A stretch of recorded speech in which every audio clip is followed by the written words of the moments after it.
"You look like you wandered into the wrong place, kid. You don't belong here." Sergeant Dale Harlan's voice carried across the training field. The trainees heard it. A few of them laughed. Sharp, brief, the sound dying quickly against the open space. Marcus Ward didn't move.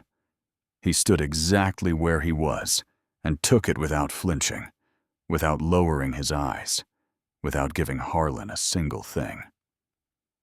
What Sergeant Harlan did not know was that he had just picked the one man in the roster who was a third-degree black belt in karate and had spent years learning discipline more than anything else. The mirror didn't lie.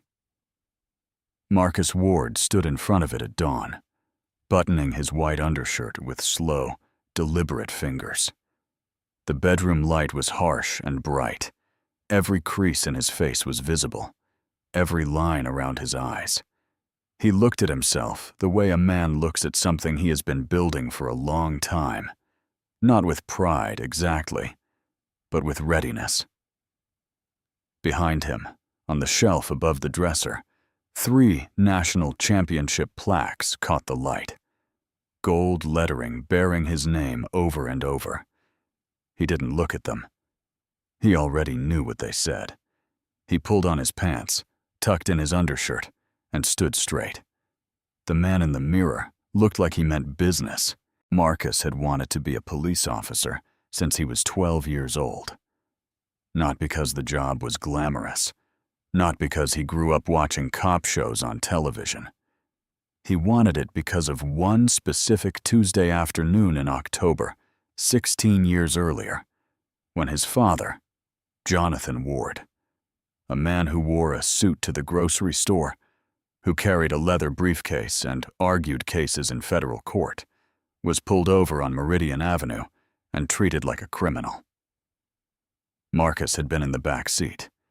He remembered his father's hands, flat on the steering wheel, completely still, knuckles visible. Jonathan hadn't said a word out of line, hadn't raised his voice, hadn't done anything except exist in the wrong car on the wrong street at the wrong time. And the officer had spoken to him like he was nothing. That was the day Marcus understood something. Not that the system was broken. His father had been telling him that for years. What he understood, sitting in that back seat at 12 years old, was that broken things could be fixed, but only if someone was willing to get inside them. He turned off the bedroom light. Jonathan was in the kitchen doorway when Marcus came down the stairs, coffee in one hand, the other hand hanging loose at his side the way it always did when he was holding something back. Jonathan Ward was 58 years old and had spent 30 of those years fighting in courtrooms for people who had been chewed up by the very institutions that were supposed to protect them. He knew exactly what his son was walking into. "You eat anything?" Jonathan asked. "I'll grab something after." Jonathan nodded slowly. He looked at Marcus the way Marcus had looked at the mirror, like he was calculating something. Then he said quietly, "You know what they'll see when you walk in that door?" Marcus picked up his keys from the counter. "I know what I'll see when I walk out." Jonathan didn't argue. That was the thing about Jonathan Ward. He knew when a man had already made up his mind. He just watched his son go, coffee warm between both hands now, standing in the kitchen doorway until the front door closed. The drive took 22 minutes. Marcus kept both hands on the wheel and the radio off. The city moved past the windows in early morning gray, storefronts with their gates still down, streetlights still on, a delivery truck idling outside a convenience store. Everything quiet and unhurried. Marcus drove like he did most things, deliberately, without wasted motion. Precinct 9's Academy Annex sat at the end of a long block on the east side. It was a squat brick building, old and institutional, with narrow windows, and a parking lot that needed repaving. A chain-link fence ran along the left side. A flagpole stood out front, with the state and city flags hanging limp in the still morning air. There was nothing welcoming about it. Marcus pulled in 3 minutes early. He cut the engine and sat for a moment, scanning the lot. There were already 8 or 9 cars. A few trainees he didn't recognize were walking toward the entrance in small groups, talking in low voices. They wore the standard-issue training uniform, plain white t-shirts and dark navy shorts, the fabric stiff and new-looking against the morning light. It was the same kit waiting on Marcus's kitchen chair when he'd packed his bag the night before. He was the only black man he could see. He noticed it the way you notice weather. Not with surprise, exactly. Just acknowledgement. A data point that told him what he already knew about where he was and what was waiting. Marcus got out of the car. He straightened himself, picked up his folder of paperwork from the passenger seat, and walked toward the entrance with his head level and his pace steady. The door was heavy. It swung shut behind him, with a sound like a verdict. The field was already bright when the trainees assembled, the morning sun cutting hard across the open ground and throwing long shadows off the tree line at the far edge. 11 of them stood in a loose line along the near side of the field, most of them stiff with the particular nervousness of a first morning. All of them in matching white shirts already showing the heat at the collar, dark shorts uniform down the line. A few looked over when Marcus crossed the field to take his place. A couple looked away quickly. He found his spot in the line. He stood straight. He waited. Sergeant Dale Harlan came around the corner of the annex building like a man who had somewhere more important to be and was doing them a favor by stopping. He was a compact man, not tall, not particularly built, but he moved like someone who had never once been told to wait. 54 years old, with a face that looked like it had been left out in bad weather. Creased, reddish, permanently set into something between a squint and a sneer. His uniform was pressed within an inch of its life, the full navy blues of a department sergeant. Badge polished to a hard gleam in the morning sun. Radio clipped at the shoulder. Boots mirror clean against the pale dirt of the field. He looked like a man who used the uniform as a weapon before he opened his mouth. He didn't say good morning. He walked the line slowly, hands clasped behind his back, scanning each trainee from head to foot, the way a man inspects something he already expects to be disappointing. He stopped at the first trainee, a kid of about 22 with slightly scuffed shoes, and stared at the shoes for a full 5 seconds without speaking. The kid's face went red. Around them, the open field offered nowhere to look and no cover to stand behind. Everything was visible out here. That was the point. "You shine those with the dirty sock," Harlan said. Nobody laughed. Nobody breathed. He kept moving.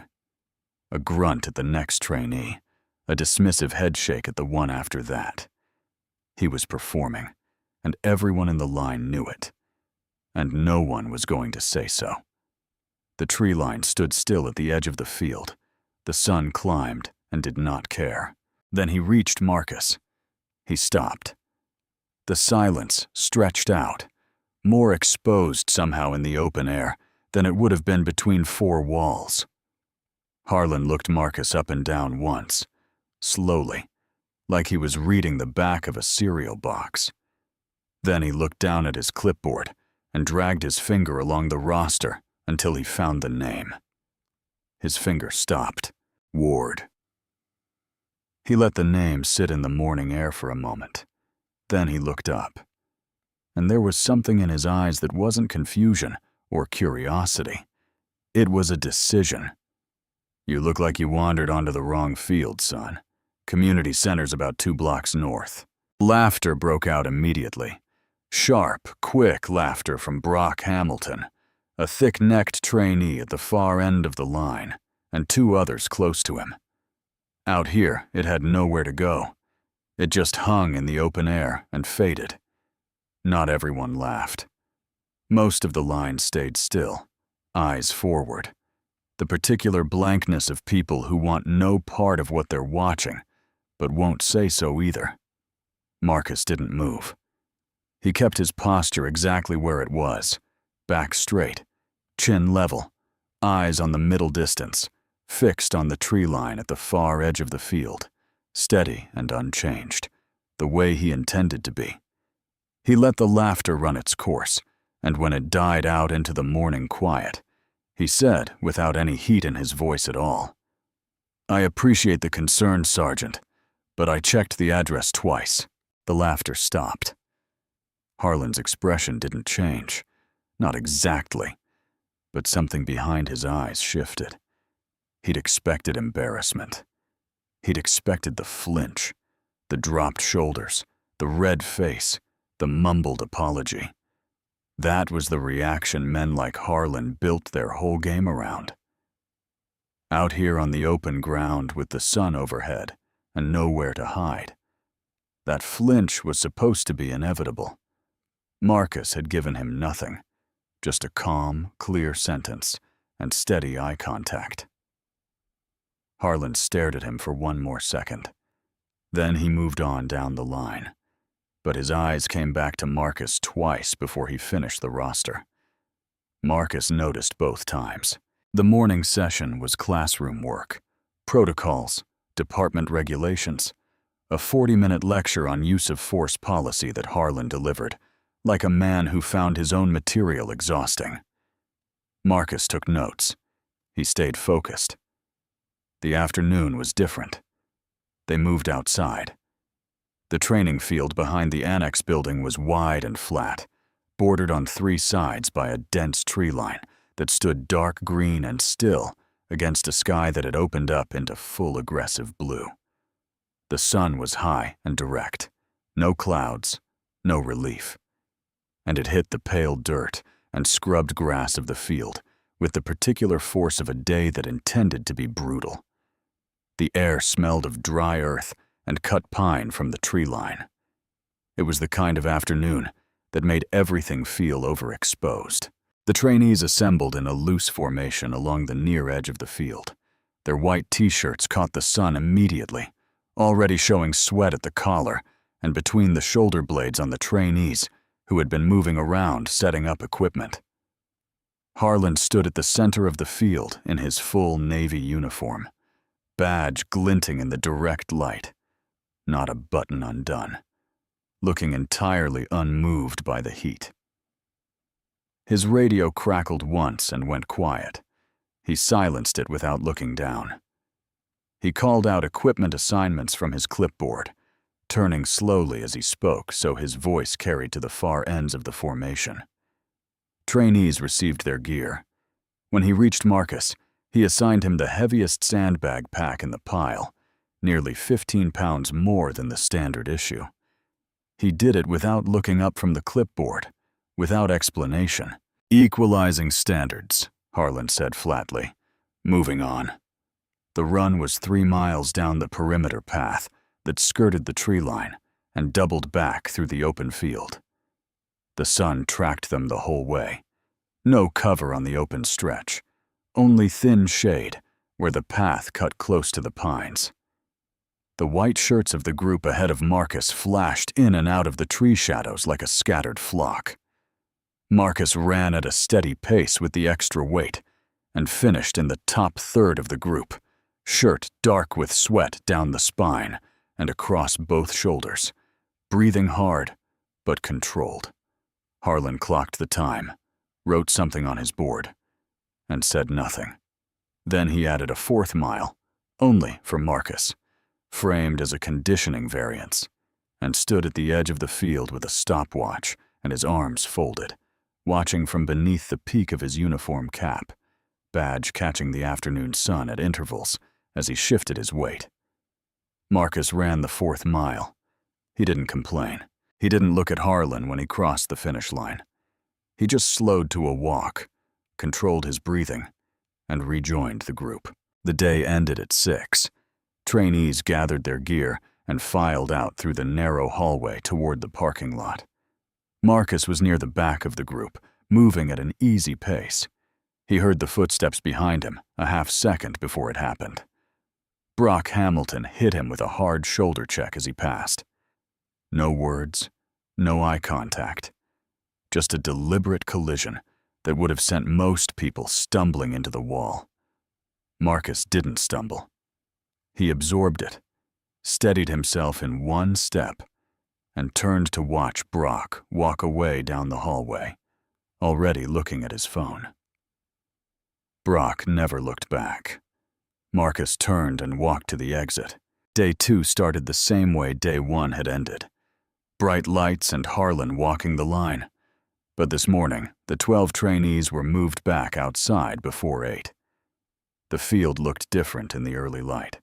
The tree line softer, the shadows long and cool across the near edge of the grass before the sun had climbed enough to burn them off. The trainees assembled in their white t-shirts and dark shorts along the edge of the cleared area, the fabric still carrying the morning chill. A few of them had their arms folded. One was blowing into his hands. Harlan stood at the center of the field in full uniform, badge already catching what sun there was, radio on his shoulder. "Defensive tactics," he said. "You will be paired. One partner attempts a controlled takedown, the other demonstrates a counter. Resistance," he paused there just briefly, "is encouraged." He worked through the pairings without drama, calling names and pointing. Trainees shuffled into position across the open ground. The dirt and scrubbed grass of the training field had been marked out in a loose rectangle, a makeshift mat area, flat and packed hard from use, with the tree line standing close along the far edge. When he reached Marcus's name, he stopped, looked down at the clipboard, then looked up with the thinnest version of a smile Marcus had seen on a human face. "Ward." He pointed to the far end of the marked area closest to the trees. "You're with Hamilton." Brock Hamilton was already moving. He was built like a piece of construction equipment, wide through the shoulders, thick-necked, with hands that looked like they'd been assembled from spare parts.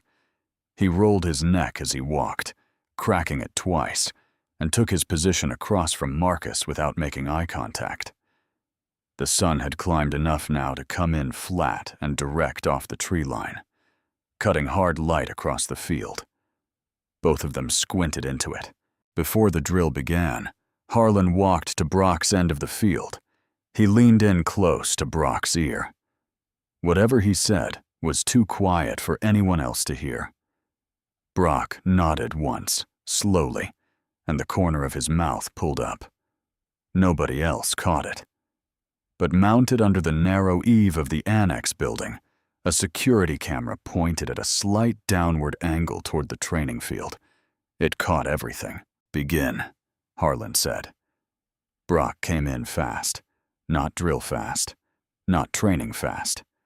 He launched himself across the marked ground with his shoulder dropped like a battering ram, driving straight at Marcus's chest with the kind of force that was meant to end the exercise in the first 3 seconds. Marcus sidestepped. It wasn't a dramatic move. There was no spin, no leap, no sound. He simply wasn't where Brock expected him to be, and Brock's momentum carried him past. The dry grass scuffed under his boots as he stumbled forward. Brock recovered, turned, reset, came again. This time a forearm shot up toward Marcus's throat, hard enough to bruise, hard enough to send a clear message about what kind of drill this actually was. Marcus caught the arm at the wrist, redirected it with a small, precise rotation, and used Brock's own forward drive against him. Brock hit the ground on his back with a sound like a heavy door slamming, dirt puffing up around him in the afternoon light. The group went quiet. A few trainees in their white shirts stood with arms at their sides, watching. The sun was fully up now, the field bleached pale and shadowless. Brock got up. His jaw was tight. He looked at Harlan once, fast, almost involuntary, and Harlan's face gave him nothing, just watching. arms folded across his navy chest, badge glinting, cap brim level in the sun. Brock reset. The third attempt was slower, more deliberate. He came in low, going for a leg grab, a wrestler's move, hard to counter without training. Marcus let him close the distance, then dropped his weight and shifted his hips in one smooth motion, redirecting Brock's grip and using the angle to bring him forward and down. Brock hit the ground again, harder this time, face first into the packed dirt. He lay there for a moment. The field was absolutely silent. No shuffling feet, no clipboard scratching. The tree line stood motionless at the far edge. The only sound was the distant drone of a passing car somewhere behind the building. And then, nothing. Brock pushed himself up slowly, one arm at a time. There was a red mark spreading across his left cheekbone, where it had met the ground. He got to his feet and stood there, breathing through his nose, a streak of pale dirt across the front of his white t-shirt. Marcus stood in the center of the field. His breathing was even. His undershirt was damp across the shoulders from the sun, from the run, from the same effort that had bent every other man in the group. But he hadn't raised his voice, hadn't thrown a single aggressive move, hadn't done anything except be exactly where Brock wasn't, and used the energy that came at him to answer itself. 16 years of training. Every early morning, every competition, every hour on the mat. It had all lived quietly inside him, waiting for a moment, exactly like this one. He turned and looked directly at Harlan. "I believe the drill is complete, Sergeant." Harlan didn't move. His arms were still folded, badge steady in the afternoon light. His face was still controlled, but something behind his eyes had shifted. The same shift Marcus had noticed yesterday, only deeper now, more deliberate. This was no longer casual cruelty. This was a man making a decision. Around them, 11 trainees stood in their white shirts without speaking. Danica Opstall, third from the left, stared at Marcus with wide eyes and said nothing. Nobody said anything. Somewhere in the tree line, a single bird called once sharply and went quiet. That night, the light in Harlan's office burned late. He sat behind his desk with a blank incident report form on the surface in front of him, and a coffee going cold at his elbow. The room was small and cluttered, filing cabinets along one wall, a framed commendation from 2009 hanging slightly crooked above the door, stacks of training binders on every flat surface. He'd been in this office for 8 years. It looked like a man who had stopped trying to impress anyone a long time ago. He picked up his pen. He wrote slowly and carefully, the way a man writes when he knows the words matter. Not a rant, not a complaint fired off in anger. Something precise. Something that would hold up. He had done this before. The phrasing came to him without much effort, like a recipe he had memorized years ago and never needed to look up again. Trainee Marcus Ward, unauthorized and excessive use of force during controlled defensive tactics exercise. Training partner sustained injury. Conduct inconsistent with academy standards. Recommend immediate suspension pending review. He read it back once, then he signed it. Marcus arrived at the academy at 6:54 the next morning, day 3. 3 minutes earlier than the day before. A junior administrator named Filson was waiting for him outside the entrance. Young, maybe 25, with the look of someone who had drawn the short straw and knew it. He was holding a manila folder and standing just far enough from the door that it was clear he didn't want to be seen doing what he was about to do. "Mr. Ward," Filson cleared his throat. "I need to speak with you before you go inside." Marcus stopped. He looked at the folder. He looked at Filson. There's been a complaint filed regarding yesterday's training exercise. Filson opened the folder and stared at it rather than at Marcus. Pending an incident review, you've been suspended from the training rotation. With pay? Effective immediately. The words landed flat in the cold morning air. Marcus didn't raise his voice. He didn't argue. He asked one question. Who filed the complaint? Filson hesitated just long enough to answer the question without answering it. The review process will— I understand, Marcus said. He didn't go inside. There was nothing inside for him anymore. Not today. Filson walked him, though walked with him was more accurate. The man couldn't look him in the eye. Back to the parking lot. The door to the building opened once during the walk, and 3 trainees spilled out, cutting off when they saw what was happening. Danica Opstall was among them. He stopped at the top of the steps and watched Marcus reach his car. He watched the longest. Marcus sat in the driver's seat with the engine off. He didn't call his father. Not yet. He pulled the copy of the complaint Filson had handed him from the folder and read it in full, slowly, in the morning quiet of the parking lot. It was clean. That was the first thing he noticed.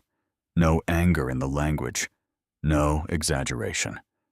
Just the kind of measured institutional wording that looks, to someone who doesn't know better, like objectivity. Brock Hamilton was referenced only as training partner. Harlan's pre-drill instruction to Brock, that quiet lean-in that the whole field had registered and nobody had spoken about, was absent entirely. Marcus's measured, controlled response was described as an unprovoked escalation. He read it a second time. Then he looked at the top right corner of the form, the case reference number. It was a string of letters and digits that looked like noise to most people. To Marcus, something about it snagged. He pulled out his phone and opened the department's public incident registry, a database his father had shown him years ago, used primarily for civil litigation research. He typed in the reference prefix from his complaint. 4 results came back. His was the most recent. The 3 before it shared the same prefix code, the same form template, the same spare clinical language. Different names, different dates spread across the last 7 years. He stared at the screen for a long time. Same prefix, same structure, same author. He was almost certain. His phone buzzed in his hand. Unknown number. A text, 4 words and a question mark. They've done this before? 3 others before you. Can we talk? Marcus looked up from the phone and stared through the windshield at the academy building. The brick face of it, the narrow windows, the flag limp on its pole. He looked back down at the text. He saved the number, and he began to type. The diner was 12 blocks from the precinct. That had been Marcus's condition, 12 blocks minimum. Far enough that no one from the academy would recognize a face through the window and start asking questions. Danica had agreed without hesitation, which told Marcus something about how scared the man already was. Danica Opstall was 26, lean, with careful eyes that moved to the door every time it opened. He was already in the booth when Marcus arrived. Back to the wall. Coffee untouched. Hands wrapped around the mug like he needed something to hold on to. He was still in his civilian clothes. He'd come straight from home, not from the academy. Marcus slid into the seat across from him. For a moment, neither of them spoke. The diner hummed around them. The clatter of plates, a television above the counter showing morning news with the volume low, the smell of bacon grease and burnt coffee. Normal sounds. Normal morning. Nothing about it matched what they were sitting down to discuss. Danica spoke first. "I shouldn't be here," he said. "I know," Marcus said. Tell me anyway. Danica didn't have much. He was clear about that from the start. He had fragments, impressions, things he had picked up from the margins of conversations he wasn't supposed to be part of. But fragments, Marcus had learned from his father, were how the picture started. 3 trainees before Marcus, all black, all formally complained against within their first 2 weeks under Harlan, all processed out quietly, efficiently, with no public record of dispute. Danica had picked up the information in pieces, a comment from a second-year officer who'd gone through the academy 4 years ago, an offhand remark from a building administrator that stopped short when Danica walked into the room, a name mentioned once and never again. One of them had been a woman. Do you have names? Marcus asked. Danica shook his head. Just what I told you, and the numbers you already found. Marcus nodded. That was enough for now. He left Danica to his untouched coffee, paid for both of them at the counter, and drove home. He called his father that evening. Jonathan picked up on the second ring, which meant he'd been waiting for it. Marcus read the case reference numbers slowly and clearly, the way his father had taught him to relay information. No editorializing, no interpretation, just the facts in order. Jonathan listened without interrupting. When Marcus finished, there was a brief silence that wasn't emptiness. It was the sound of a mind already working. Give me until tomorrow morning, Jonathan said. Jonathan called back at 7:42 the next morning. Marcus was at the kitchen table with a notepad and a pen already in front of him. He'd been up since 6. I cross-referenced the prefix codes through the civil filing registry and the department's public complaint archive, Jonathan said. His voice had the particular quality it got when he was delivering findings.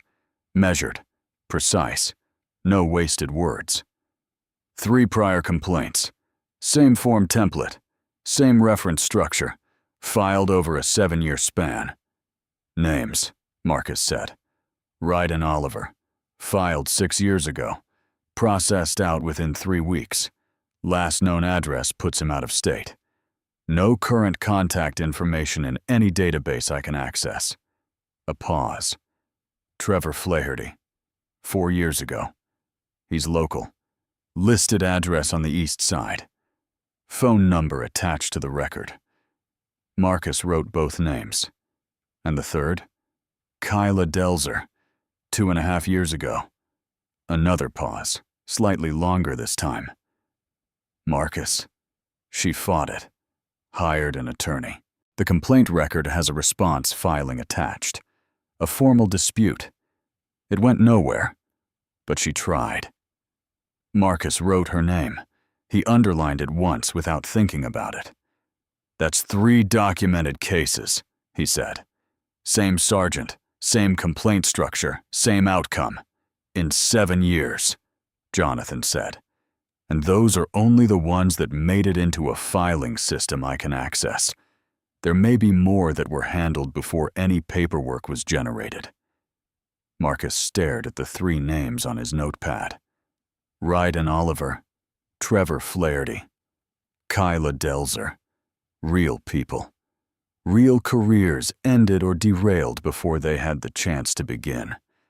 And behind each name, the same signature at the bottom of the same kind of form. Dad. He kept his voice even. This wasn't personal. What he did to me? No, Jonathan said. He was quiet for a moment. When he spoke again, his voice was low and deliberate. Marcus, these aren't accidents. Harlan built himself a process, and Marcus looked at the 3 names for a long time after he hung up. Then he picked up his pen and drew a line connecting all of them. Jonathan Ward did not send the complaint by mail.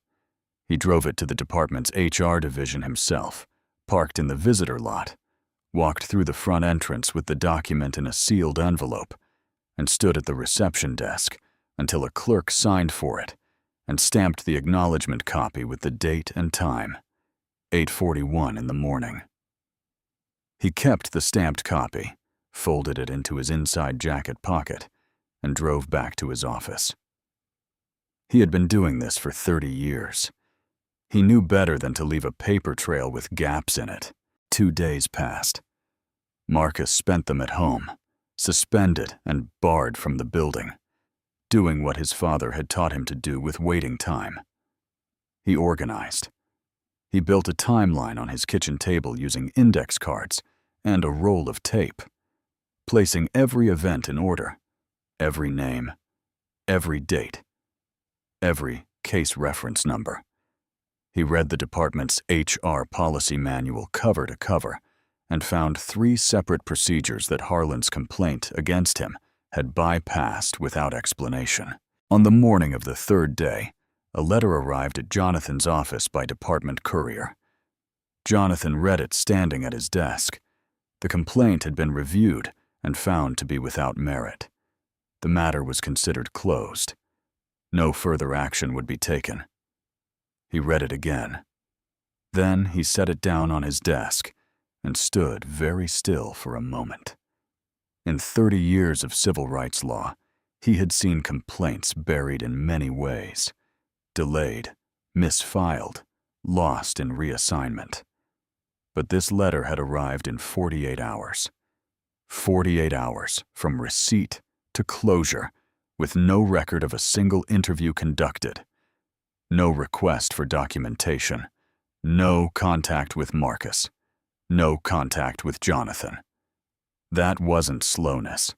That wasn't bureaucracy doing what bureaucracy does.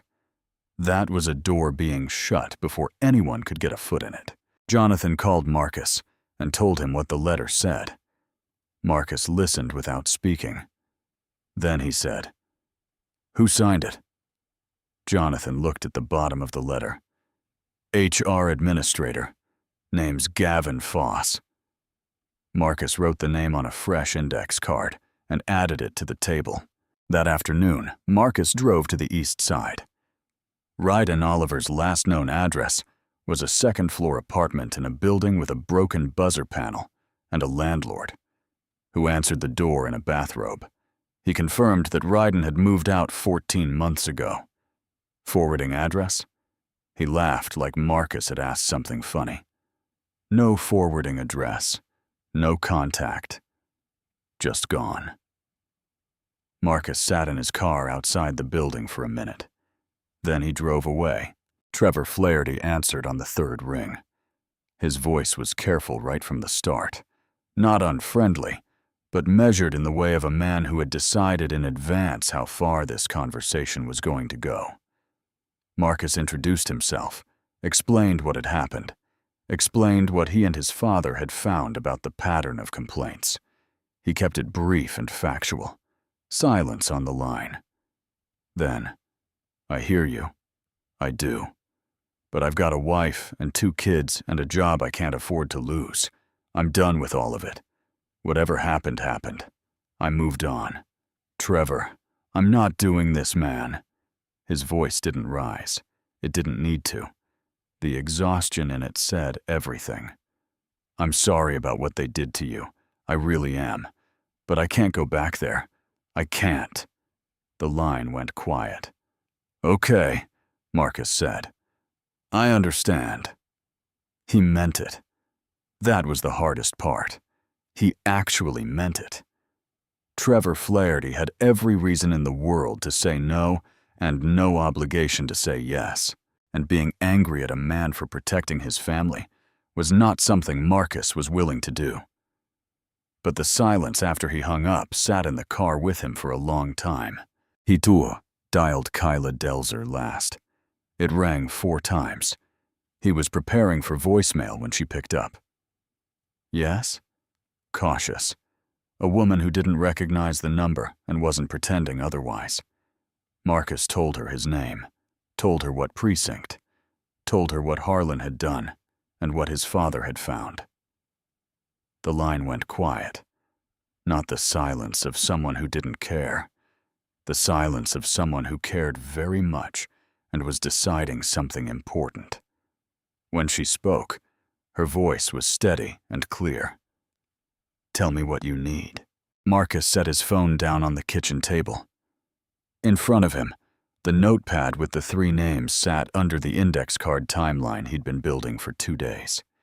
He looked at the names for a moment. Then he picked up his pen and circled Kyla's name. Jonathan Ward's law office was on the 4th floor of a building that smelled like old wood and legal paper. It was a serious room. Dark bookshelves floor to ceiling, a wide desk that had seen 30 years of hard cases, 2 chairs across from it that had held a lot of people at the worst moments of their lives. Marcus had grown up coming to this office. To him, it felt like a place where the truth was taken seriously. Kyla Delzer arrived 15 minutes early. She was 34, with close-cropped natural hair and the kind of posture that came from years of military discipline. Back straight, shoulders level, chin up. She wore a dark jacket and carried nothing but her phone and her keys. She took the chair closest to the wall, with her back to the bookshelf and a clear line of sight to the door, and she sat with her hands folded in her lap and waited. Marcus noticed the chair she'd chosen. He understood it. He sat across from her. Jonathan took his place behind the desk. For a moment, the 3 of them just looked at each other, the quiet before something heavy gets put on the table. Then Yela said, "How bad did they get you?" Marcus told her all of it in order. The first day, Harlan's comment in the line, the drill on the training field, Brock, the complaint, the suspension, the buried HR filing, the letter signed by Gavin Foss that had come back in 48 hours without a single interview. Kyla listened without moving. When he finished, she was quiet for a moment. Then she said, "Same. Almost exactly the same." She had been 29 when she entered the academy. Former Army medic, 2 deployments, an honorable discharge, and a criminal justice degree she'd earned online while still in service. She had wanted to be a detective, specifically a crimes against persons detective, the kind who worked cases nobody else wanted to touch. She had a plan. She had been working toward it for 6 years before she walked through the doors of Precinct 9's Academy Annex. Harlan had started on day 1 the same way. The comment in the line, the dismissal dressed up as a joke, the laughter from the people around him. She hadn't flinched either, which she now understood was what made her a target. 2 weeks in, during a firearms training exercise, Harlan filed a complaint stating that Kyla had discharged her training weapon in an unsafe manner, endangering the officers around her. 3 other trainees had been standing within 10 feet of her when it supposedly happened. Not one of them said it was true. "I talked to 2 of them afterward," Kyla said. "Both of them told me privately that nothing happened, that I had followed every protocol exactly right. Both of them also told me they wouldn't put it in writing." She paused. "I didn't blame them then. I don't blame them now. Harlan had 8 years in that building. They had 2 weeks. She fought the complaint for 8 months. She hired an attorney with money she had saved over 2 years. She filed a formal dispute, submitted her own documentation, requested the testimony of the officers who had been present. Every request was either delayed or denied. The union's representative met with her once in a conference room on the 2nd floor of the precinct. He was a heavy-set man with a friendly handshake who smiled all the way through the meeting. At the end of it, he leaned back in his chair and said, almost gently, "The union supports its officers. You're not an officer yet." That was it. No appeal, no hearing, no accountability. 8 months of fighting, and that was the sentence she got. 4 words. Kyla finished speaking and sat very still. She wasn't crying. She was past that. But the anger in her face was so old and so settled, that it had become something else, something harder and more permanent than anger. Marcus had not moved during any of it. His phone buzzed on the edge of the desk. He glanced at it. Danica, texting from inside the academy. He read the message, and his jaw tightened. He turned the phone so Kyla could read the screen. Danica's text said that Harlan had spent the morning on the training field, telling the remaining trainees out there in the full sun, in their white shirts and dark shorts, while he stood in his pressed uniform with his arms folded, that Marcus had assaulted Brock without provocation, and that the department was taking action to protect the training program from people like him. It also said that Brock was walking around the facility with visible bruises on his forearm. Kyla read the message. She looked up. "They're building the story they need," she said quietly. Marcus held her gaze. "Then we build ours first." The call came into Jonathan Ward's office on a Tuesday afternoon. His assistante put it through with a single note. "Journalist. Says it's about Precinct 9. And Jonathan picked up the receiver, the way he picked up every unexpected call. Carefully, with nothing in his voice that wasn't deliberate. "Mr. Ward." The voice on the other end was clear and direct. No warm-up, no small talk. "My name is Pamela Oliver. I'm an investigative journalist with the Regional Observer. I've been tracking Sergeant Dale Harlan for 14 months. I think we need to talk." Jonathan sat forward in his chair. "Oliver," he said slowly. "Raiden is my brother," she said. "Yes." Pamela came to the office the following morning. She was compact, sharp-eyed, and moved like someone who was always slightly ahead of the conversation she was in. She carried a laptop bag and an accordion folder thick with printed documents, and she set both on Jonathan's desk without being asked. Marcus sat to one side, saying little, watching her work. She had started following Harlan's trail 8 months after Raiden was processed out of the academy, when Raiden finally told her, in pieces, what had actually happened. She hadn't gone to print immediately. She was too careful for that. Instead, she had spent 14 months building, collecting public records, cross-referencing complaint filings, identifying patterns, tracking the demographics of every trainee who had entered Harlan's program and failed to complete it. The numbers were not subtle. In 8 years of running the training program, Harlan had filed formal complaints against 9 trainees. 7 of them were black. All 7 were processed out.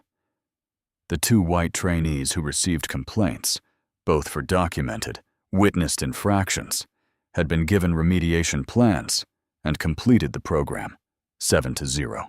Marcus looked at the number on Pamela's printed spreadsheet for a long time. "I have Marcus's case," she told Jonathan. "I have the complaint, the suspension timeline, the 48-hour HR closure. I have Kyla Delzer. She agreed to be named. And I have the demographic breakdown going back 8 years." She paused. "What I don't have is someone on the inside, someone who can speak to what they personally witnessed." Jonathan looked at Marcus. Marcus thought about Danica, still inside the building, still showing up every morning, texting from an unknown number because he was afraid to use his own.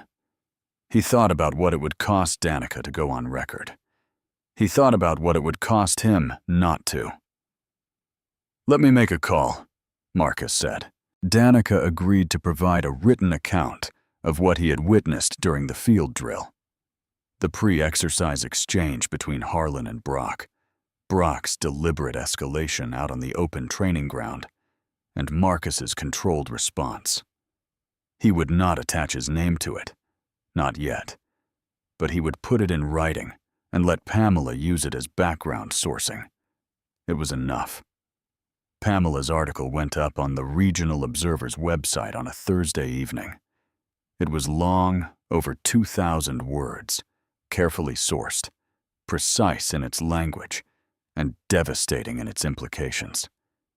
It named Harlan. It named the 7 trainees. It quoted Kyla Delzer directly. It laid out the 8-year demographic pattern in a table that required no interpretation. It did not editorialize. It did not have to. By midnight, it had been shared 4,000 times. By the following morning, 11,000. The police chief's office called Jonathan at 9:15. The statement came through an hour later, released simultaneously to every major outlet in the region. Sergeant Dale Harlan would be placed on administrative leave effective immediately, pending a formal review board hearing. Trainee Brock Hamilton had been removed from the training facility. The department was committed to a full and transparent review of all related complaints. Jonathan read the statement aloud to Marcus over the phone. Marcus was in his living room. He sat on the couch and listened to every word. And when Jonathan finished, he didn't say anything immediately. He just sat there with the phone against his ear and the afternoon light coming through the window and let himself feel it. The specific, complicated relief of being believed, of having the thing you know to be true acknowledged by the people who had been pretending otherwise. It lasted about 30 seconds. Then his father said, "It's a good first step.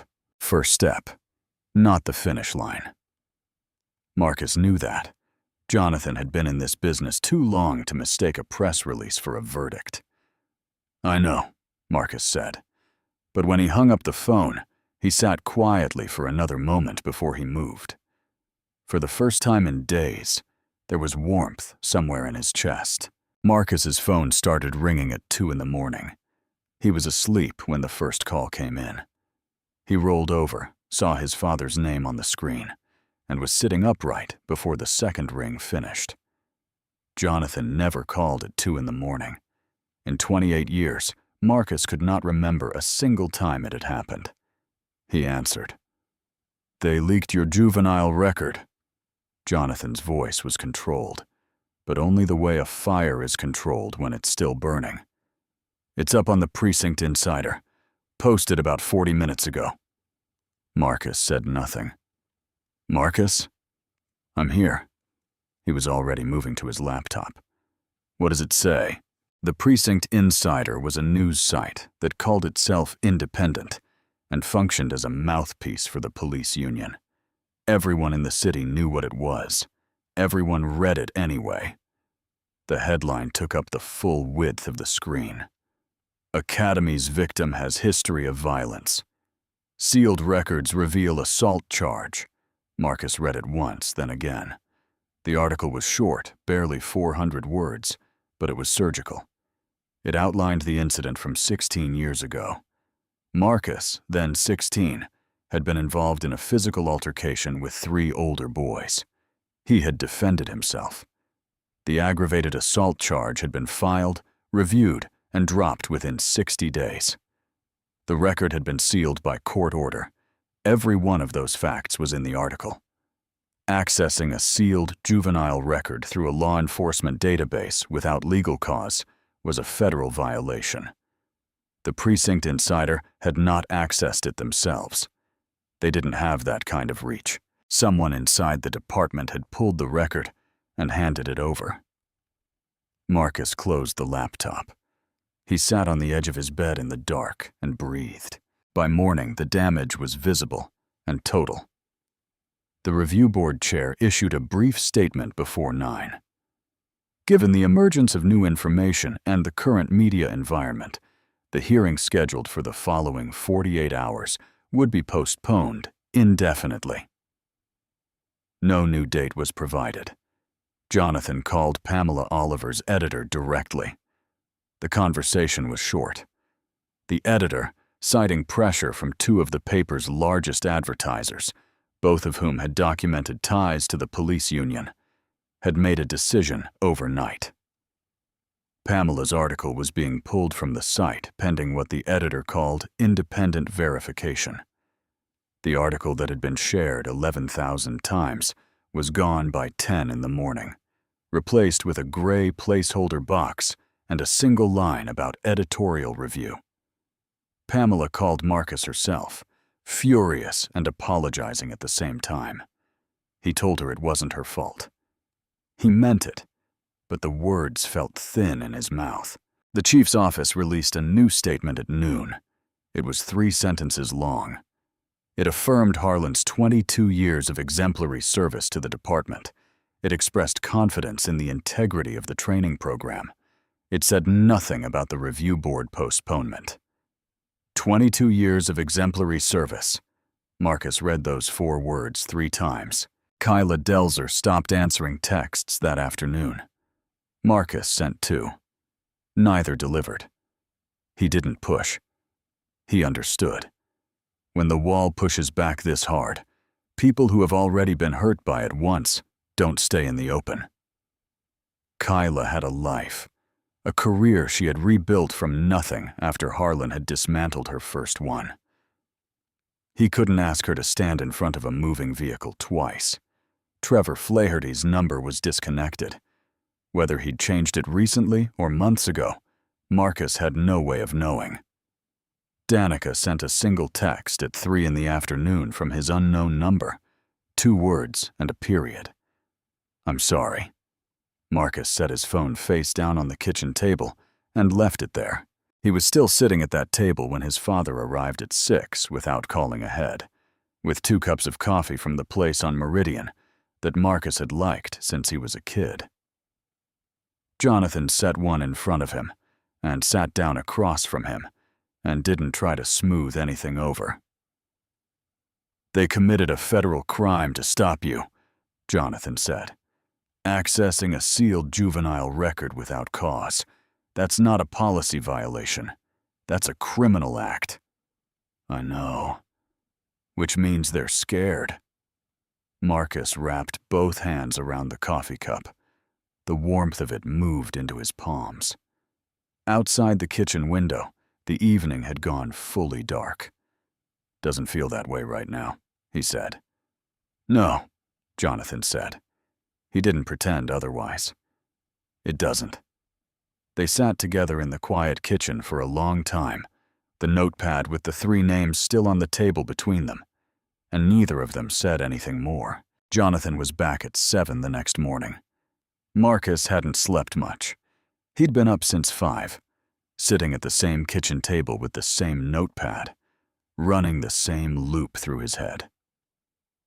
The leak, the postponed hearing, the pulled article, the chief's statement. 22 years of exemplary service. He had the whole thing memorized now, every piece of it, the way you memorize something that keeps you awake. When Jonathan knocked, Marcus was already at the door. His father came in carrying his leather briefcase, moving with a different quality than he'd carried the night before. Last night, Jonathan had come as a father, steady, present, not pretending the damage wasn't real. This morning, he came as an attorney. The briefcase hit the kitchen table with a solid sound, and Jonathan was already unclipping it before he sat down. "I've been up since 4, Jonathan said. "Let me tell you what I see." Marcus sat across from him and listened. Jonathan opened with the facts, laid out flat and clean. The leak was not just a dirty move. It was a criminal act with a specific federal statute attached to it. Accessing sealed juvenile records through a law enforcement database without documented legal cause violated both state privacy law and federal juvenile justice protection codes. Whoever had pulled that record had used a law enforcement login to do it, which meant there was a database access trail, a timestamp, a username, a chain of custody that led directly back to a person sitting at a computer inside the department. "They handed us something," Jonathan said. "They panicked, and they handed us something they cannot take back." He pulled a legal pad from the briefcase, already filled with notes in his small, precise handwriting. I'm filing an emergency motion this morning demanding a full investigation into the source of the records access. That motion goes to the court and simultaneously to 2 other places. He tapped the pad with his pen. The State Attorney General's office and the U.S. Department of Justice Civil Rights Division. Marcus looked at him. The DOJ? The moment this became a federal records violation committed in the context of a civil rights complaint, it stopped being a local department matter. Jonathan's voice was steady and matter-of-fact, the way it got when he was certain. They can't bury a DOJ inquiry the way Foss buried the HR complaint. They don't have the reach for that. Marcus sat back in his chair. He turned this over carefully, the way his father had taught him to examine an argument, looking for the weakness before committing to it. He couldn't find one. "Do it," he said. Jonathan filed the emergency motion from his office at 9:45 that morning, while Marcus sat across the desk and watched him sign the documents. The notifications to the AG's office and the DOJ Civil Rights Division went out simultaneously by certified electronic filing, time-stamped and receipted. It felt, Marcus thought, like a different kind of drill. They were back at Jonathan's office at 3 in the afternoon when the phone rang. Jonathan's assistant put the call through with a short knock on the doorframe and a look on her face that Marcus couldn't quite read. Jonathan picked up. He listened for about 10 seconds without speaking, and then he said, "Hold on, please," and put the call on speaker. "Captain Morales." His voice gave nothing away. "My son is here with me. Please, go ahead." The voice on the other end was measured and deliberate, a woman who had decided exactly what she was going to say before she dialed. "Mr. Ward, I'm going to keep this brief. I am a captain at Precinct 9. I have been documenting Sergeant Harlan's conduct for 3 years. I have personnel records, cross-referenced HR filings, and 14 hours of security camera footage from inside the Academy training facility." A pause. "I have been waiting for a case that could carry the weight of what I have. Believe your son is that case. I'd like to meet." The office went very still. Marcus leaned forward slightly, both forearms on the desk. 14 hours. Security cameras covering the training facility, the field, the open ground, Harlan leaning close to Brock before the drill began. Jonathan looked at Marcus across the desk. Marcus gave a single nod. "We're available tomorrow morning," Jonathan said into the phone. "Our office, 8. "I'll be there," Morales said, and the line went quiet. Jonathan set the phone down slowly. He looked at his son. Neither of them spoke for a moment. Then Jonathan said, "We just found the foundation." Captain Esther Morales arrived at 8 exactly. She came alone. No assistant, no union representative, no attorney. She checked the hallway in both directions before stepping through the door, and she pulled it shut behind her herself, rather than letting it close on its own. She was 47, Latina, with dark hair pulled back tight, and the kind of face that had learned a long time ago not to show everything it was thinking. She wore plain clothes, dark slacks, a gray jacket, nothing that identified her as department. She was carrying a sealed external hard drive in one hand and a bound folder of documents in the other. Jonathan stood to greet her. Marcus stayed seated and watched her cross the room. She moved with the deliberate economy of someone who had spent decades inside an institution that punished visible emotion. She set the hard drive and the folder on Jonathan's desk, like she was setting down something she had been carrying for a very long time.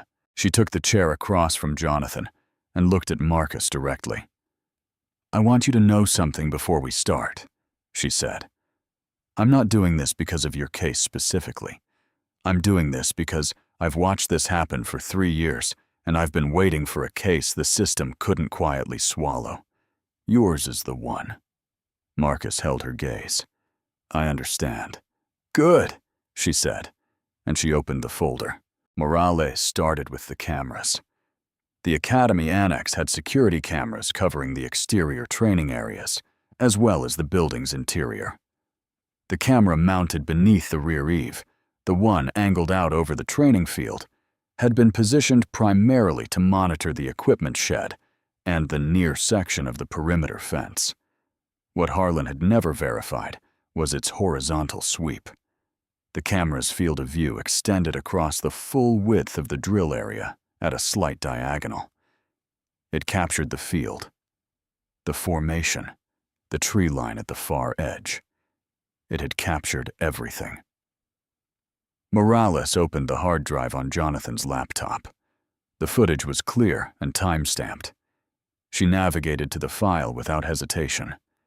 She had watched it enough times to know exactly where it lived. The training field appeared on screen. The pale dirt and scrubbed grass in the afternoon sun. The tree line at the far edge of the frame. The trainees assembled in their white shirts and dark shorts. Then, Harlan in his full Navy uniform, moving across the frame toward Brock Hamilton, before the drill began, his badge catching the light. He leaned in close, 2 seconds, maybe 3, and his mouth moved. Brock nodded once. The corner of Brock's mouth pulled up. Then Harlan stepped back and called the drill to begin. Nobody in the room spoke. Marcus watched the screen. He watched himself on the footage, the controlled movement on the packed dirt field, the redirections, Brock hitting the ground 3 times while dust puffed up around him, and Harlan stood with his arms folded, and the tree line framed the whole scene behind him. He watched himself stand in the center of the field at the end of it, uniform barely disturbed. He watched Harlan's jaw tighten in the high summer light. He had lived through that moment once already. Watching it from the outside was something different entirely. Jonathan leaned forward. "The pre-drill instruction is audible?" "No," Morales said. "The camera doesn't carry sound, but lip readers aren't necessary." She pointed at the screen. The instruction, the nod, Hamilton's response, and then what follows. The footage tells the story without a single word of audio. She closed the video and opened the folder. The documents were 3 years of careful, methodical work. Morales had cross-referenced every formal complaint filed through the Academy training program against the HR administrator who processed them. The name appeared on every single Harlan-related filing. Gavin Foss. The same name on Marcus's buried HR complaint. The same name on the letter that had come back in 48 hours without a single interview. Morales had gone further.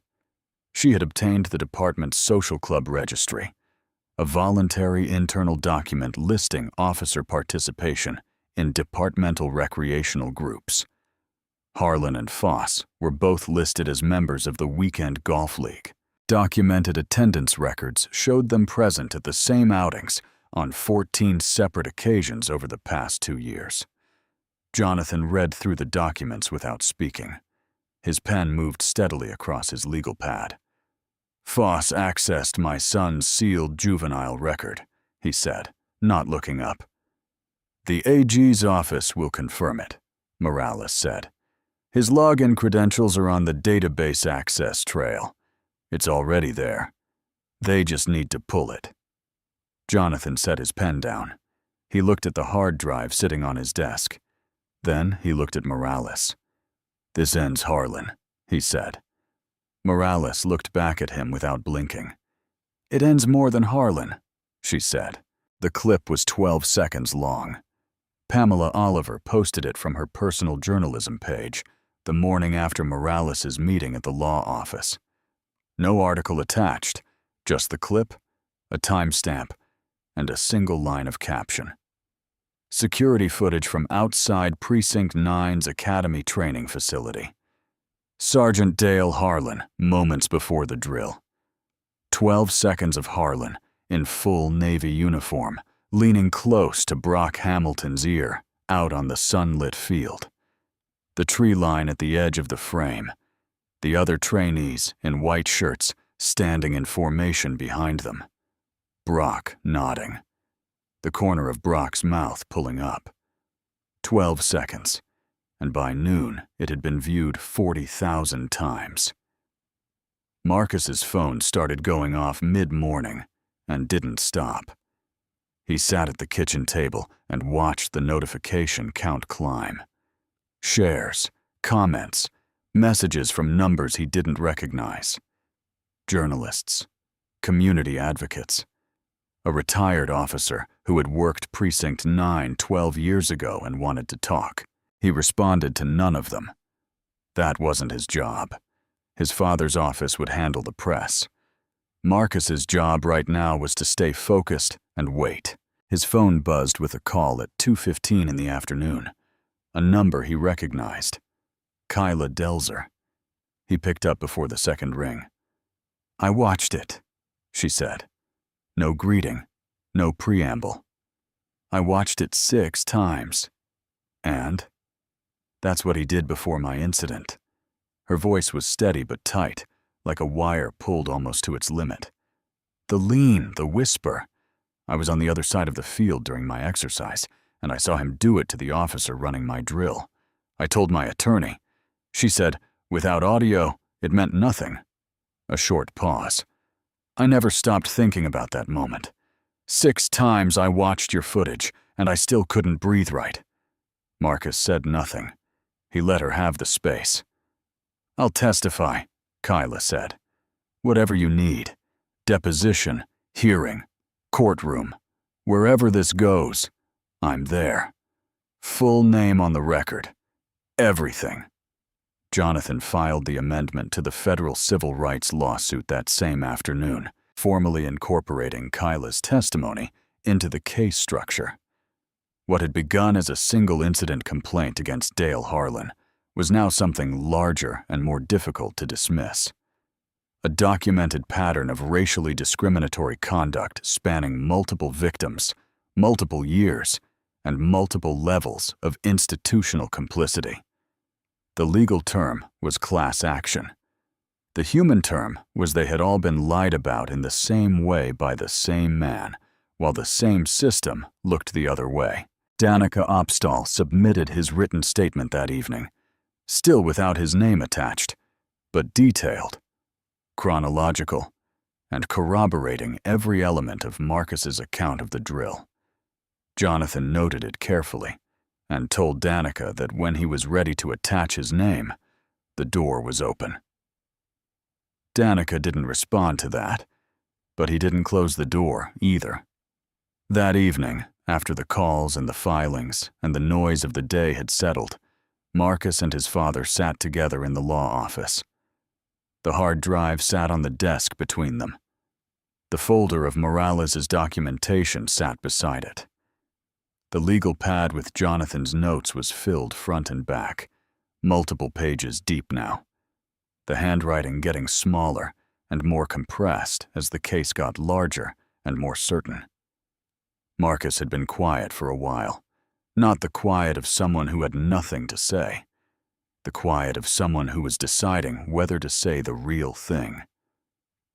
"I want you to know something," he said. Jonathan looked up from the legal pad. "I'm not doing this because of what Harlan did to me." Marcus kept his voice level. "I mean, I am, but that's not why I'm sitting here at 8 on a Thursday night. I'm doing this because the next person who walks into that building on their first day..." He stopped.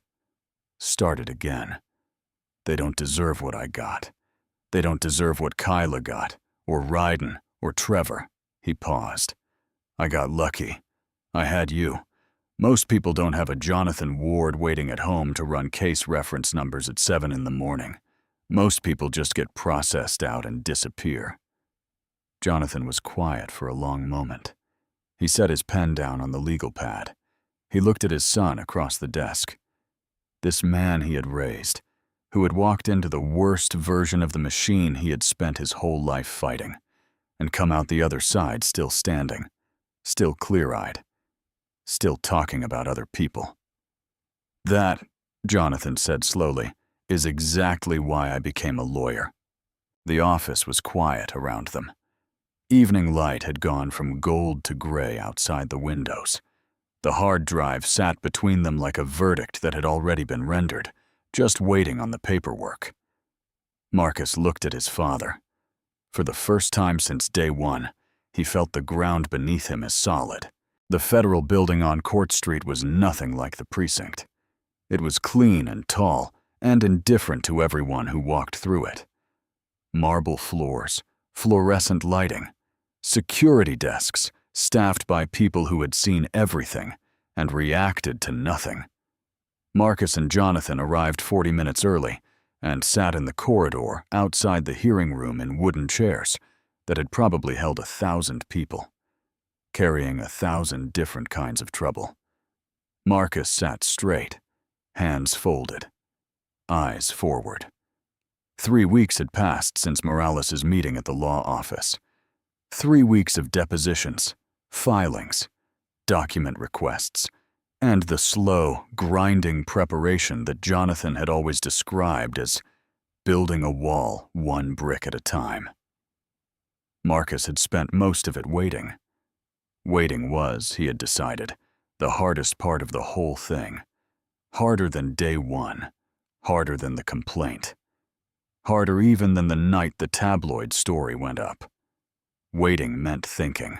Thinking meant going back through every moment and wondering if it was going to be enough. At 8:55, Jonathan put a hand briefly on Marcus's shoulder. "It's enough," he said, as if he'd heard the thought. The hearing room held a long table at the front, where 3 federal panel members sat with water glasses and thick document folders.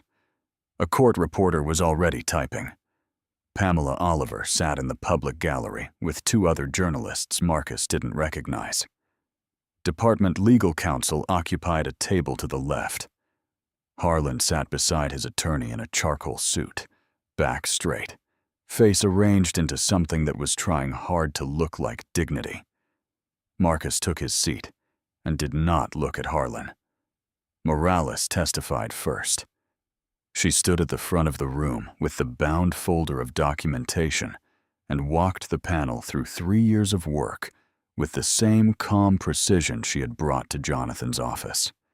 She named dates, referenced case numbers, connected Gavin Foss to every Harlan-related HR filing with documented specificity. She presented the demographic breakdown. 7 black trainees complained against, 7 processed out, 0 remediation plans offered, and laid it against the 2 white trainees who had received complaints and been given second chances. The panel chair asked no questions during Morales' testimony. He took notes throughout. Then the footage played. Jonathan had arranged for it to be displayed on the room's presentation screen. The outdoor training field appeared, the pale dirt and scrubbed grass in the afternoon sun, the tree line at the far edge of the frame. The trainees assembled in their white shirts and dark shorts. Then, Harlan walking toward Brock Hamilton in his full Navy uniform, badge catching the light, leaning in. The 2-second exchange. Brock's nod, the corner of his mouth, then the drill. Harlan's attorney objected during the playback. Voice measured, language careful. He argued the footage was ambiguous, that the pre-drill exchange could have been any instruction, that nothing in the video demonstrated discriminatory intent. The panel chair asked for the footage to be played again. Then a 3rd time. After the 3rd viewing, the panel chair made a note and did not respond to the attorney. Danica Opstahl's written statement was read into the record by Jonathan. It was precise and detailed. The pairing announcement, the pre-drill lean out on the open ground, Brock's escalation beyond drill parameters, Marcus's controlled response, Harlan's expression at the end of it. Danica had found, in the weeks since Morales' meeting, that putting his name on the statement was something he could do after all. His full name appeared at the bottom. Marcus read it from his chair and made a note to call Danica that evening. Then Brock Hamilton was brought in. He sat in the witness chair in civilian clothes, thicker through the middle than he'd looked on the training field, with the air of a man who had been making a calculation for several weeks and had finally arrived at his answer. He had been offered reduced disciplinary action in exchange for full cooperation. He had taken the offer. He confirmed everything. Harlan's instruction before the drill: make it rough for the new guy. The complaint language dictated to Brock, word for word, by Harlan the evening after the drill, while Brock sat in the office and typed. The bruises on Brock's arm applied deliberately at Harlan's suggestion to support the complaint's physical injury claim. Every word of it on the record. Kyla Delzer testified last. She sat in the witness chair with her back straight and her hands folded, and spoke for 22 minutes without notes. Her account of her own removal from the academy was delivered with the precise, unflinching clarity of a former military medic describing a casualty. No drama, no performance, just the facts in the order they had happened. The pre-drill lean she had witnessed from across the field. The complaint filed afterward. 8 months of fighting a system that had already decided. When she finished, the room was completely silent. Harlan's attorney had stopped writing on his notepad. Harlan sat rigid in his chair, jaw tight, staring at the table in front of him. His attorney placed a hand on his arm. Harlan shook it off. The panel chair looked up from his notes and studied Harlan for a long, unhurried moment. Then he began to write. Gavin Foss was arrested on a Tuesday morning. Federal investigators arrived at the department building at 8:45. 2 of them, plain clothes, badges on lanyards, moving with the unhurried certainty of people who already had everything they needed and were simply completing a process. They found Foss at his desk in the HR division on the 2nd floor, coffee in hand, computer on. He didn't run. He didn't argue. He just went very still, the way people go still when the thing they have been quietly dreading finally walks through the door and introduces itself. They walked him out through the main corridor in handcuffs. A dozen uniformed officers watched from the hallway. Nobody moved. Nobody said a word. A few of them looked at the floor. One looked directly at Foss for the full length of the corridor and didn't look away. Nobody moved to help him. The charges were unlawful disclosure of sealed juvenile records and official misconduct, both carrying federal weight, both attached to a paper trail that led directly back to his login credentials, his workstation, and the timestamp that showed he had accessed Marcus's record. The same evening, Harlan's complaint against Marcus had been buried without review. 23 years in HR ended in a Tuesday morning walk down a corridor he would never come back to. Dale Harlan's termination was processed the same afternoon. The federal panel's findings had been delivered to the department the previous evening, a document that used careful, precise language to describe what the evidence showed and left no room for interpretation. Harlan was formally terminated effective immediately. His pension, 22 years of it, the same 22 years the chief's office had called exemplary in a statement Marcus could still recite from memory, was stripped under the federal civil rights finding. A criminal referral was forwarded to the federal prosecutor's office. Whether charges would follow was a matter of timing and process. Jonathan was confident they would. Brock Hamilton received a formal disciplinary suspension and was permanently barred from the training program. His cooperation had reduced his exposure, but not eliminated it. He would carry what he had done into every professional situation he entered for the rest of his career. Jonathan said that was probably the most accurate consequence available for a man who had chosen to be someone else's instrument. Marcus said nothing when he heard that. He just nodded. The police chief submitted his resignation on Thursday. He released a 3-paragraph statement through his attorney. The first paragraph cited personal reasons. The second cited the need for the department to move forward with new leadership. The third paragraph, the one Marcus read 3 times, acknowledged in careful institutional language that the department had failed to adequately review and address complaints of discriminatory conduct within its training program. It was not a full admission. Jonathan said it never would be at this stage, with civil litigation still pending. But it was a public acknowledgement attached to the chief's name, entered into the permanent record of the department's history. 24 hours later, Deputy Chief Sabrina Reyes was appointed interim chief. Marcus had never heard her name before. That, Jonathan told him, was itself a kind of data point. She had built her career quietly inside the department, without the political debts that the previous chief had accumulated over 2 decades. Her first public statement acknowledged departmental failure without qualification, and without the careful softening language that press offices used to make failure sound like a process issue. Her second act was a phone call. Marcus was in the kitchen when it came through. Late afternoon, the light going amber through the window. The notepad with the 3 names still on the table because he hadn't moved it. Reyes identified herself and didn't use any of the formal phrases that Marcus had been bracing for. She didn't talk about the department's commitment to reform or the importance of moving forward. She said, "We failed you. I want you to come back." Simple, direct, no cushioning. Marcus looked out the window for a moment. "I'll be there Monday," he said. Kyla Delzer received her reinstatement offer by certified letter on Friday. Full reinstatement to the training program, back pay covering 2.5 years, and a formal written apology from the department signed by Interim Chief Reyes personally. Jonathan called Marcus when the letter was confirmed delivered. "She accepted?" he said. "Good," Marcus said. "She told me to tell you something." A brief pause.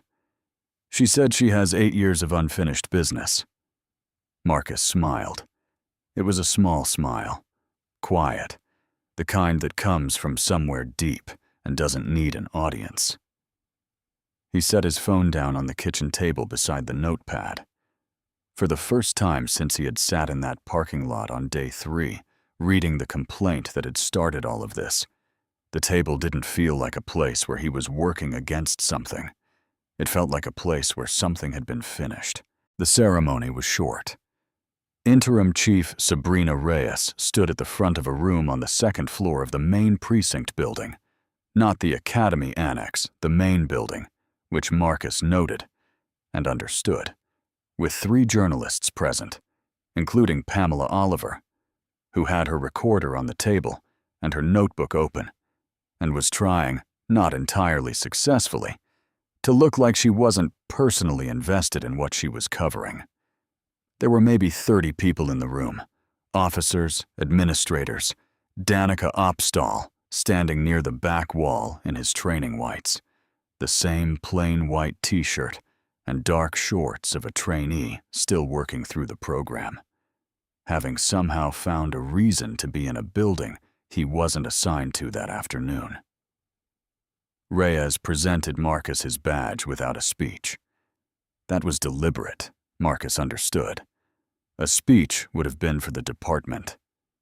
The badge, handed directly from her hand to his, in front of cameras and witnesses, with no ceremony wrapping around it to soften or reframe what it meant. That was for him. He took it. It was heavier than he expected. Not physically, just heavier. He looked at it for a moment in his palm, then clipped it to his belt. Pamela's camera clicked twice. The room cleared gradually. Handshakes, brief words, people moving back toward their days. Danica caught Marcus's eye across the room and gave him a single nod.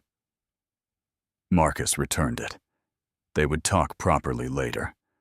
Right now, There was something Marcus needed to do alone, and Danica seemed to understand that without being told.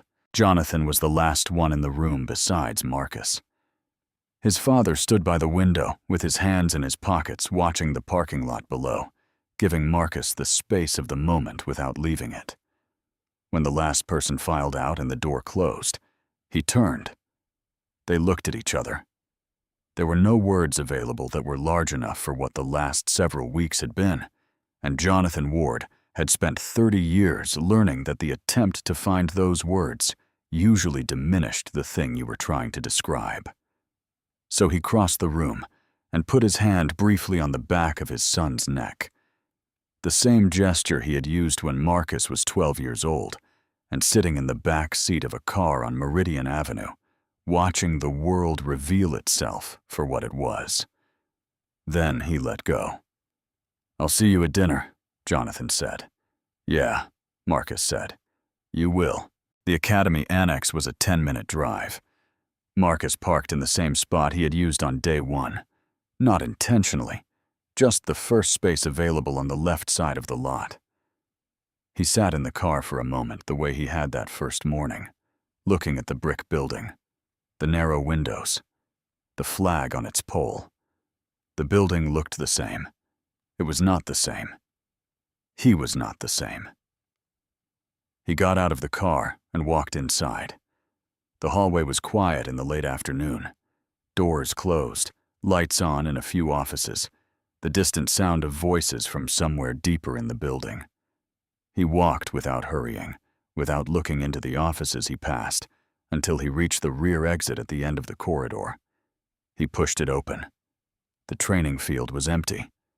The late sun sat low behind the tree line, sending long shadows out across the pale dirt and scrubbed grass. The field looked different now than it had that afternoon under the full glare of a summer day. Softer, the colors muted, the hard edges gone. The trees at the far boundary stood quiet and still. A faint wind moved through the upper branches and stopped. Marcus walked to the center of the field and stood still. He looked at the ground beneath his feet, this exact patch of earth. This was where Brock Hamilton had gone down 3 times, while trainees in white stood at the edges and said nothing. This was where Harlan's jaw had tightened, and a decision had been made. This was where a decade-long machine had shown its first visible crack, because one person had refused to give it what it needed to keep running. He crouched and pressed one hand flat against the ground. The dirt was dry and firm under his palm. He held it there for a moment, then stood. He thought about Ryden Oliver, somewhere out of state with no forwarding address. He thought about Trevor Flaherty, who had a family and a job he couldn't afford to lose, and had made the only choice available to him. He thought about Kyla Delzer, who had 8 years of unfinished business and was coming back to finish it. He thought about Danica standing against the back wall this afternoon in his training whites, still showing up every morning, still doing the thing even when the thing was hard. He thought about the next person who would walk out onto this field on their first day, someone he would never meet beforehand, someone who didn't know his name, someone who would come in with a plan, and a purpose and no reason yet to expect what was waiting. That person would walk into a different program than the one Marcus had walked into. Not a perfect one, not a fixed one, but different. That was the thing he had come here to confirm. He stood in the center of the field in the fading afternoon light and felt for the first time without qualification that it had been worth it. Not the easy worth it, the real kind. The kind that costs something and stays with you. His phone buzzed in his pocket. Danica?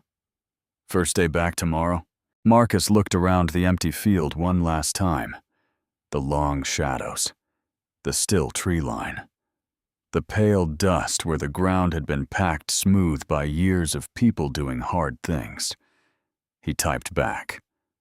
First day. He walked to the door, pushed it open, and stepped into the corridor. Behind him, the door swung shut. Ahead of him, the hallway stretched forward, bright and open. Marcus Ward walked toward it. If you enjoyed the story, leave a like to support the channel and subscribe so that you don't miss out on the next one. On the screen, I have picked 2 special stories just for you. Have a wonderful day.